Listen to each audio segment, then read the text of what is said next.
Hi guys! So welcome again to another video. Since bumili nga ako ng bagong food ni Twilight and Sunset, ipe-prepare ko to para sa next feeding, ipapatry ko pakain sa kanila. So ito yung loob niya.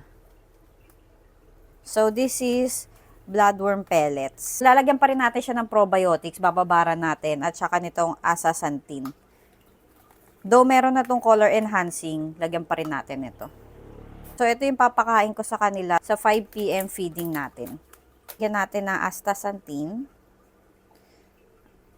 And then, itong probiotics. Ibabad natin siya. Ow! Kahit konti lang ilagay yung astaxanthin, red na talaga siya. Dati super daming nilalagay ko. Grabe, giging cloudy talaga yung water ng aquarium. Kaya ngayon, unti-unti na lang nilalagay ko. Okay na. Hindi na nagiging cloudy yung water ng aquarium. I-soak lang natin siya ng mga ilang minutes. And then, sa 5 PM feeding time, papakain ko kay Sunset and Twilight. Tignan ko kung magugustuhan nila. And if magustuhan nila, ihahalo ko na rin to sa iba pang pellets na kinakain nila. Okay, that's it. Bye!